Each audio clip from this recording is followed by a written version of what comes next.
அனைவருக்கும்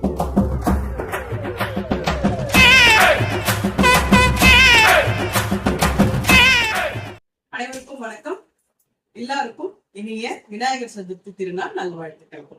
இன்னைக்கு நம்மளோட வீடியோவில் விநாயகர் சதுர்த்தி அன்னைக்கு என்னென்ன பண்ணோன்றதை ஒரு சின்ன விலாகாக நம்ம பார்த்துடலாம்.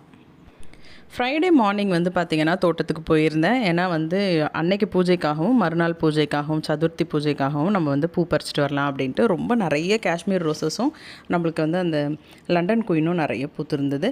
இதெல்லாம் பறித்து முடிச்சுட்டு அதுக்கப்புறம் அருகம்பில் நிறைய வளர்ந்துருந்துச்சு. நானே ஆள் வச்சு வெட்டலாம் அப்படின்னு சொல்லிட்டு இருந்தேன். சரி, விநாயகர் சதுர்த்திக்கு இதிலேருந்தே எடுத்துக்கலாம், நம்ம எதுக்கு காசு கொடுத்து வாங்கணும் அப்படின்றதுக்காக நல்லா எத்தனை பிள்ளையார் இருக்காங்களோ அது கொஞ்சம் கணக்கு பண்ணி நான் ஆஞ்சிட்டு வந்துட்டேன்.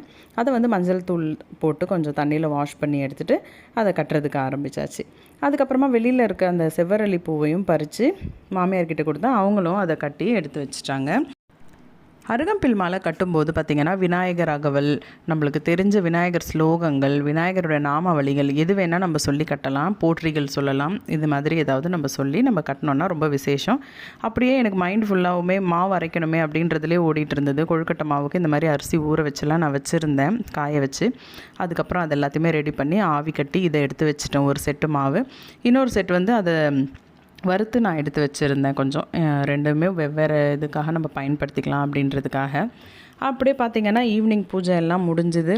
அப்புறம் ஏர்லி மார்னிங் எந்திரிச்சு கொஞ்சம் அந்த மாவுலாம் சிந்தி இருந்தது கிச்சனில், எல்லாத்தையுமே க்ளீன் பண்ணி முடிச்சுட்டு அப்படியே கிச்சனையும் நல்லா வாஷ் பண்ணி விட்டுட்டு அரைச்சி வச்ச பச்சரிசி வச்சு நான் கோலமும் போட்டு வச்சுட்டேன்.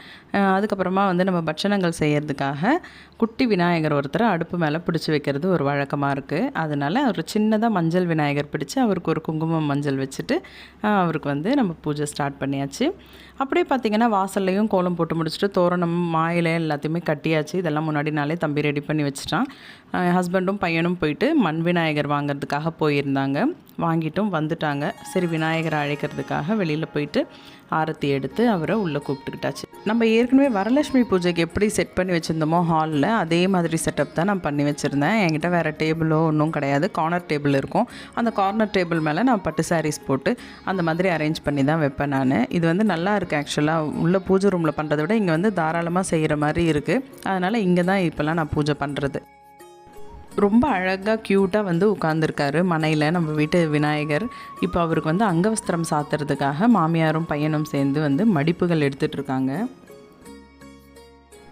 அந்த அங்கவஸ்திரம் பெருசாக இருந்ததுனால கொஞ்சம் மடித்து தான் அவருக்கு கட்டுற மாதிரி இருந்தது. ஆனால் ரொம்ப க்யூட்டாக இருந்தார் பார்க்குறதுக்கு. சூப்பராக அங்கவஸ்திரமும் கட்டி முடிச்சாச்சு விநாயகருக்கு. அதுக்கப்புறமா நம்ம அலங்காரம் செய்கிறதுக்கு ஆரம்பித்தோம். பசங்களோட டெஸ்க்கு மேலே இன்னொரு சாரீ விரித்து அதில் வீட்டில் இருந்த குட்டி குட்டி விநாயகர் எடுத்து வச்சு அவருக்கும் அலங்காரம் பண்ணி முடிச்சிருந்தேன். இப்போ பாருங்கள் எவ்வளோ அம்சமாக உட்காந்துருக்காருன்னு சொல்லி. இது எல்லாமே நம்ம வீட்டில் பூத்த பூ வச்சு நம்ம பண்ணது தாங்க. ஸ்டவ்வில் பார்த்திங்கன்னா பொங்கல் எல்லாம் ரெடி ஆகிட்டு இருந்தது. அதெல்லாம் எடுத்து வச்சு முடிச்சுட்டு இப்போ இங்கே மோதகம் பிடிக்கிறதுக்காக வந்திருந்தேன் ஹாலுக்கு நான். இதெல்லாம் முடிச்சதுக்கப்புறம் பார்த்திங்கன்னா என்னென்ன செய்தோம் அப்படின்றத பார்க்கலாம். உளுந்து வடை பண்ணியிருந்தேன், கொஞ்சம் கடலப்பருப்பு வடை பண்ணியிருந்தேன், கொஞ்சமாக போட்டு மூக்கல்ல சுண்டல் அவிச்சிருந்தேன். இது பார்த்திங்கன்னா வெண்பொங்கல் தாளித்து வச்சுருந்தேன். கத்திரிக்காய் போட்டு காரசாரமாக சாம்பார் வச்சுட்டு அதுக்கப்புறமா கொழுக்கட்டை மாவில் உப்பு கொழுக்கட்டை, பூரண கொழுக்கட்டை, மோதகம் 3மே செய்து வச்சுருந்தேன். டைம் ஒரு 10:45 ஆச்சு. அதுக்கப்புறமா பட்சணங்களும் ரெடி ஆகிடுச்சு. அப்படியே படையலும் போட்டு சாமியும் கும்பிட ஆரம்பித்தாச்சு. எவ்வளோ தான் நம்ம மெட்டலில் சிலைகள் வச்சுருந்தாலும் ஃபோட்டோஸ் வச்சுருந்தாலும் மண் விநாயகருக்குன்னு ஒரு தனித்துவம் இருக்குது. சொல்கிறாங்க பார்த்திங்களா, நம்ம நீர்நிலைகளில் தண்ணியினுடைய வரத்து அடிச்சுட்டு போகாமல் இருக்கிறதுக்காக, அதை தடுக்கிறதுக்காக தான் இந்த மாதிரி செய்ய ஆரம்பித்தாங்க அப்படின்ட்டு. அந்த மாதிரி செஞ்சு இப்போ பார்த்திங்கன்னா வீட்டில் நம்ம பக்கெட் வச்சு அதுக்குள்ளே போட்டு அவரை கரைக்கிற அளவுக்கு ஆகிருக்கு. என்னதான் இருந்தாலும் இந்த மாதிரி செய்யறதுன்றது ஒரு மனசுக்கு சந்தோஷமும் ஒரு திருப்தியும் நம்மளுக்கு கொடுக்குது. அதுக்கப்புறமா பார்த்திங்கன்னா விநாயகர் போற்றிகள் சொல்லி அர்ச்சனை பண்ண ஆரம்பித்தேன்.